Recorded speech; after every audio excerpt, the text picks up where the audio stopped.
Well, hello there. I'm BobChristian, and this lecture series is entitled Guidelines for Wholesome Living and Good Citizenship, Boys and Young Men. Over the next few weeks, as our public access schedule permits, and thanks to the generous sponsorship of the fine folks at the Wonder Bread Company, we're going to try to tackle just about every single topic we can think of that might be of concern to a fellow. Even the kind of embarrassing ones. You know what I'm talking about. All that stuff you wouldn't want to bring up in front of your mom. Things like, why do I always have a boner when I wake up in the morning? That sort of thing. Whoops. Sorry, ladies. Now don't forget, you promised to cover those ears whenever things like boners come up. Oh, and say, speaking of boners, hands, ladies, I'd like to touch on a topic today of interest to most fellows your age. Masturbation. First, we'll discuss a little bit of the history of this widespread practice, and then discuss a few of the popular terms that you're likely to hear in everyday conversation. Now, I'd like to warn you fellows that some of these terms are rather coarse and vulgar, even unwholesome. Terms like beating your meat are unsavory and shouldn't be used at mealtime. Some, on the other hand, are downright funny. They're a part of our rich American folkloric tradition and have their rightful place in the lexicon of down-to-earth country humor. Terms like choking your chicken, for instance, evoke a simpler time when most folks made their living by farming. Now, this doesn't necessarily mean that everybody from Old MacDonald to John Boy Walton and all those kids from Little House on the Prairie flew into some sort of frenzied Oklahoma-style wanker hoedown as soon as the plowing was done. But it doesn't mean they didn't either. There was, after all, lots of downtime after sunset on the old American prairie.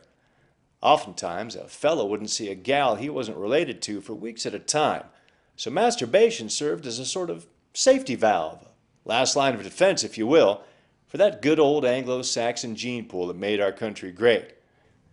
Why, if a fellow didn't have an outlet for all that excess energy that was left over after evening chores were done, a typical farm family might be saddled with more boy-pig hybrid critters than a John Waters film, and more pregnant sisters and retarded nephews than all the capitals of our southern states combined. Corny as Kansas in August indeed. In fact, historians of the era speculated that may be that very thing that cost the Confederacy the Civil War. So you see, fellows, a case can be made for masturbation not only as the salvation of the Union, but as a cornerstone of our American way of life. With that in mind, let's just jump right into a representative, but by no means complete, list of common expressions for this popular activity. Jacking off is the single most popular term for masturbation. It's obviously an automotive reference. Now, if you come from the northeastern part of the country, particularly Newark, Queens, Pittsburgh, Baltimore, Brooklyn, or any place at all within the boundaries of the state of New Jersey, you may have heard this term pronounced jagging off. This isn't wrong or incorrect. It's just a regional colloquialism that's particular to the sort of fellows who live in these parts of the country. Jerking off is the single most popular variation of jacking off. It's just a figure of speech and shouldn't be interpreted by you ladies as an actual technique of masturbation. Think more in terms of petting or stroking, never jerking. Wanking comes to us from our British cousins. It's kind of a funny way of saying yanking, which is sort of like jerking. So remember, ladies, no wanking. Spanking the monkey is a queer sort of zoological reference that probably originated in a tropical region of the planet, such as Rio de Janeiro or the Belgian Congo. I can't imagine anyone actually attempting to spank a monkey. They tend to be awfully vicious when provoked. Pulling pud is another linguistic gift from our British friends. They tend to get things like food and sex confused quite a bit. Also pain and pleasure and chorus girls and young boys. So you can see how it had come quite naturally to an English fellow to refer to his breakfast sausage as a pudding and confuse masturbation with pulling on it.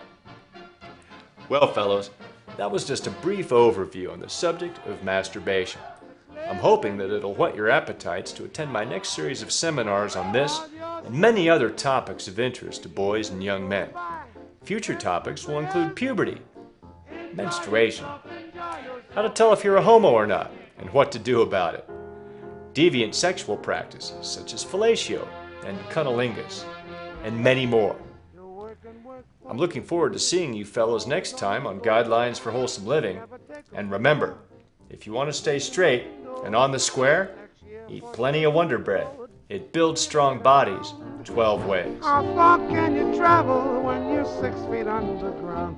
Oh, enjoy yourself.